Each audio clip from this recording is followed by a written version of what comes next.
రాజకీయాల్లో నేను ఎన్నో పోగొట్టుకున్నాను, కానీ యోగిని పోగొట్టుకోవడం నాకు పూడ్చలేని లోటు. యోగిని చంపిన వాళ్ళెవరో కనిపెట్టే విషయంలో నా సహకారం నీకుంటుంది. నువ్వేమైనా చెయ్యి, నేనున్నాను. అన్నని చంపిన వాళ్ళని కనిపెట్టడానికి వచ్చినోడు ఇప్పుడు నన్నే టార్గెట్ చేస్తున్నాడు. ఈ సమస్య గురించి మాట్లాడతావేంటి? రేపు కోర్టులో ఫైనల్ హియరింగ్ తెలుసు కదా. ఫైనల్ హియరింగ్ లో సబ్మిట్ చేయడానికి ఫ్యాక్టరీ వ్యర్థాలను ఇంకా తొలగించలేదని జాతీయ పర్యావరణ సంస్థ పంపించిన ముఖ్యమైన ఎవిడెన్స్ ఇదే. ధర్మ ఆధారాల్ని కోర్టులో సబ్మిట్ చేయడానికి వీల్లేదు. మనల్ని అడ్డుకోవడానికి వాళ్ళు ఏమైనా చేస్తారు. వాటన్నిటిని దాటుకొని మనం ఎలాగైనా దీన్ని కోర్టులో సబ్మిట్ చేయాలి. ఆధారాల్ని మాత్రమే కాదు, వాడిని లేకుండా చేద్దాం.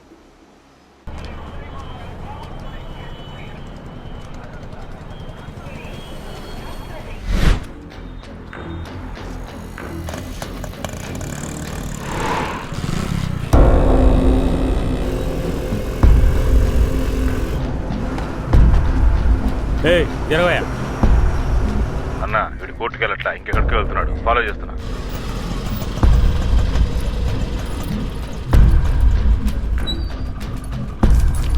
అవునా? రే దాన్ని వదిలిపెట్టకండి, వాచ్ చేయండి. అన్న ఆ అమ్మాయి ఊళ్ళోనే ఉంది. అయితే ఆ ధర్మగడ కోర్టుకు వెళ్తున్నాడు అనుకుంటా. ఫైల్ ఆడ దగ్గరే ఉంది. అన్నిటికీ నేను చూసుకుంటాను అంది. ఆ రుద్ర ఏం చేస్తోంది? ఇంకోసారి వదిన కనుక అనుమానించావనుకో, నేను నీతో మాట్లాడను, వచ్చి భోంచేసి వెళ్ళిపోతాను. సరే సరే వదిలేరా. ఇదిగో తానే చెప్పు యోగి. నేను కోర్టు విషయంగా గుంటూరు వరకు వెళ్తున్నాను. నేను చెప్పే జాగ్రత్తగా విను. నువ్వు అమ్మ ఎట్టి పరిస్థితుల్లోనూ బయటకు వెళ్ళకండి. ఎవరు పిలిచినా సరే, ముఖ్యంగా రుద్ర పిలిచినా సరే.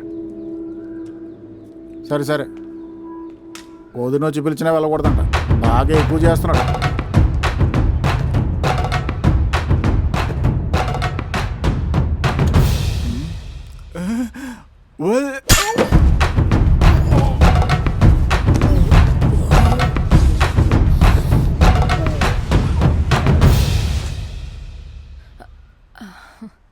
రేపు నేను సెంట్రల్ మినిస్టర్ అవ్వబోతున్నాను. పదవీ స్వీకారానికి మీరుంటే నేను చాలా సంతోషిస్తానమ్మా. భగత్ సింగ్ ఎక్కడమ్మా?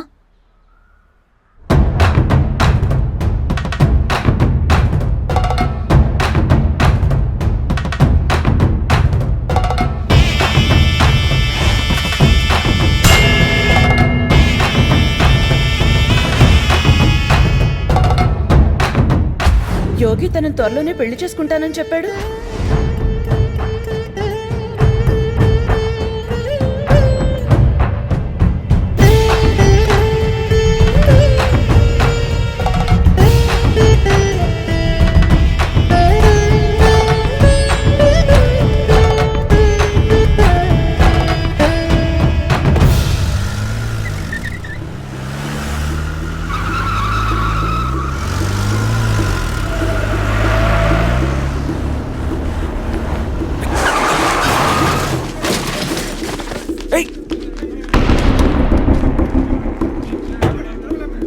ఏమైంది? దెబ్బలేం తగలేదుగా? సరే ముందు పక్కకు తీసుకెళ్ళి ఏమైందో చూడండి. మీ అమ్మ నీకు ప్రాణాలతో కావాలంటే నేను చెప్పిన చోటికి ఫైల్తో రా.